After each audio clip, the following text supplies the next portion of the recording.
কে স্বাগত। আজ আমি রুই মাছের ঝোল করে দেখাচ্ছি, খুবই কম মশলা দিয়ে, সবজি দিয়ে, অল্প কিছু সবজি দিয়ে, একদম কম মশলা দিয়ে পাতলা করে একটা ঝোলের রেসিপি করে দেখাচ্ছি। তোমরা দেখতে থাকো। আমি কি কি নিয়েছি দেখে নাও। আমি কিছুটা সজনে ডাঁটা নিয়েছি, সজনে ডাঁটা এইভাবে কেটে নিয়েছি। কয়েক টুকরা বেগুন নিয়েছি, একটু ফুলকপি নিয়েছি, কয়েক টুকরা আলু কেটে নিয়েছি ডুমো ডুমো করে নিয়েছি, একটা টমেটো আর কয়েক টুকরা গাজর এরকম মোটা করে কেটে নিয়েছি, আর নিয়েছি ঝালের জন্য কয়েকটা লঙ্কা। আমি কিভাবে করছি তোমরা দেখে নাও। আর নিয়েছি কয়েক পিস রুই মাছ, আমি নুন হলুদ দিয়ে ভেজে রেখেছি। আমি কিভাবে করছি তোমরা দেখে নাও।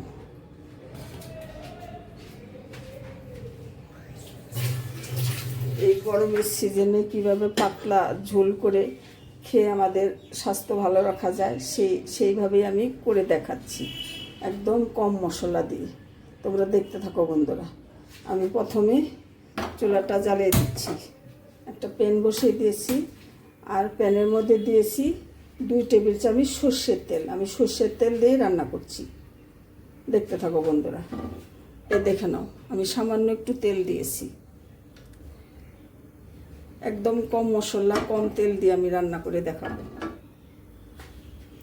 এই গরমের সিজনে যত হালকা মশলা খাওয়া যায় তত আমাদের শরীরের পক্ষে ভালো। এর জন্য আমি এই পাতলা ঝোল করে দেখাচ্ছি, তোমরা দেখে নাও।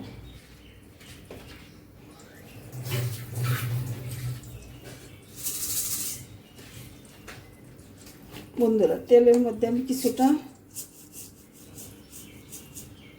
কালো জিরে ফোড়ন দিয়ে দিচ্ছি,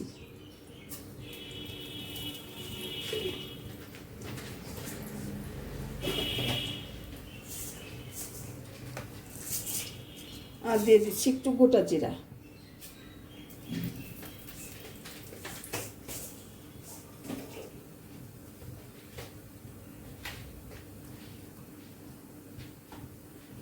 জিরাটা একটু ভাজি হয়ে গেলে তারপর আমি আলুটা দিয়ে দিই।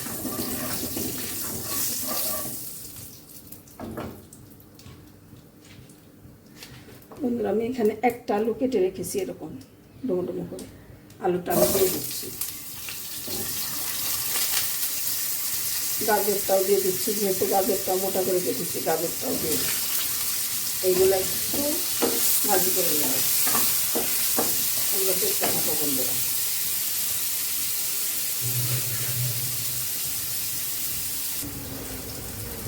বন্ধুরা, আলু গাজরটা ভাজা হয়ে গেছে, এখন আমি ফুলকপি টুকরোগুলো দিয়ে দেব। এর সাথে সজনে ডাঁটাগুলোও দিয়ে দিচ্ছি, আর সাথে দিয়ে দিচ্ছি একটা কাঁচা লঙ্কা কেটে।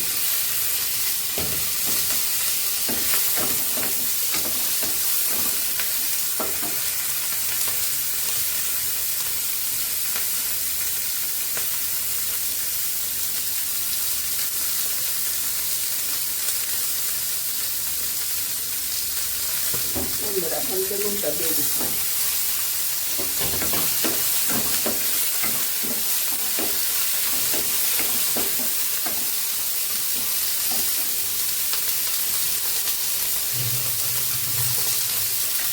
বন্ধুরা, এখন আমি দিয়ে দিচ্ছি স্বাদ মতো নুন। যেহেতু মাছের নুন হলুদ দিয়ে ভেজে রেখেছি, সেটা মাথায় রেখে দিতে হবে। দিয়ে দিচ্ছি একটু হলুদের গুঁড়ো,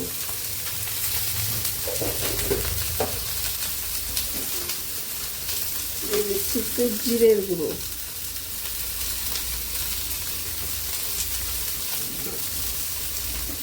আর দিয়ে দিচ্ছি একটু ধনের গুঁড়ো।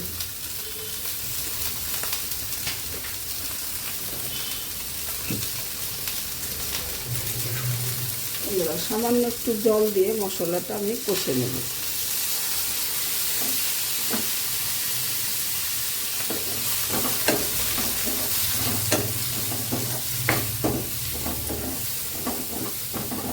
কত সামান্য মশলা দিয়ে আমি রান্না করছি।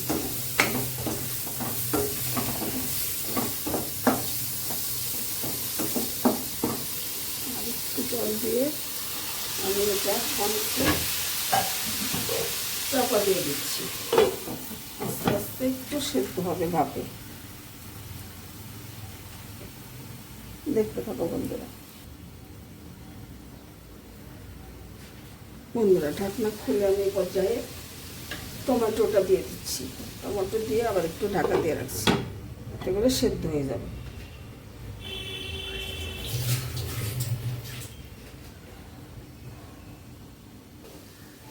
বন্ধুরা দেখে নাও, আমার সবগুলো সবজি সেদ্ধ হয়ে গেছে। এখন আমি পরিমাণ মতো জল দিয়ে দিচ্ছি।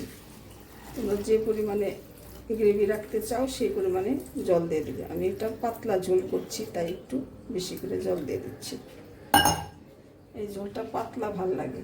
আর বন্ধুরা, এর মধ্যে ডালের বড়ি ভেজেও তোমরা দিতে পারো। যদি ডালের বড়ি ভেজে দিয়ে দাও মাছ দেওয়ার সময়, তাতেও খুব টেস্ট হয়। আমার কাছে ডালের বড়ি নেই, তাই আমি দিতে পারিনি। আর একটু ঝোল দিয়ে দিচ্ছি। বন্ধুরা, এবার আমি মাছগুলো দিয়ে দিচ্ছি। মাছগুলো দিয়ে ঢাকা দিয়ে কিছুক্ষণ রেখে দেব, ফুটিয়ে নেব।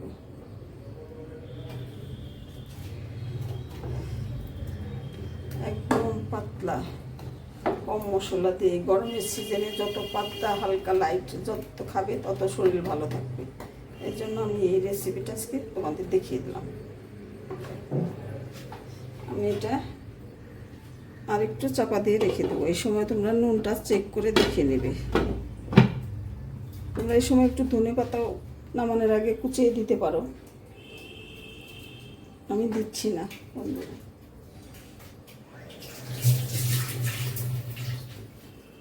কিছুক্ষণ রেখে দেবো, মাছটা একটু মজে যাবে, তারপরে আমি নামিয়ে নেব। বন্ধুরা, ঝোলটা আমার প্রায় হয়ে গেছে। আমি একটু ফ্লেভারের জন্য আর 3টে কাঁচা লঙ্কা আমি কেটে দিয়ে দিচ্ছি। এটা কিছুক্ষণ চাপা দিয়ে রেখে দেবো, তাতে করে ঝোলের মধ্যে একটু লঙ্কার সেন্ট আসবে। এর জন্য তোমরা হয়তো ভাবতে পারো এত সিম্পল রান্না, এটা আবার দেখানোর কি আছে, কিন্তু না, তোমরা আমার প্রিয় বন্ধু, তোমাদের সাথে আমার শেয়ার করতে খুব ভালো লাগে। এর জন্য বন্ধুরা আমি আজ দেখাচ্ছি, দেখতে থাকো বন্ধুরা।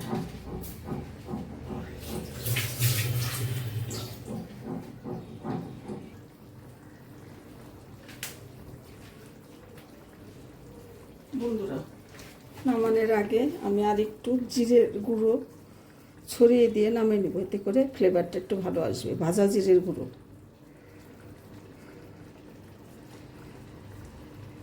মশলার মধ্যে জিরের গুঁড়ো দিয়েছি, তো এখন একটু দিয়ে দিচ্ছি ফ্লেভারের জন্যে।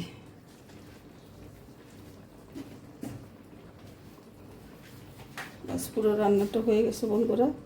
দেখে নাও, আমি এখন নামিয়ে নিয়ে ফিরে আসছি। হ্যালো বন্ধুরা, দেখে নাও, আমি খুব সিম্পলভাবে ঝোলটা রান্না করেছি। এই গরমের সিজনে যত হালকা পাতলা খাওয়া যায় আমাদের স্বাস্থ্যের জন্য ভালো। এর জন্য আমি এই রেসিপিটা আজকে দেখালাম। তোমরা যদি রেসিপিটা পছন্দ হয় তাহলে কমেন্ট করে আমাকে অবশ্যই জানিও।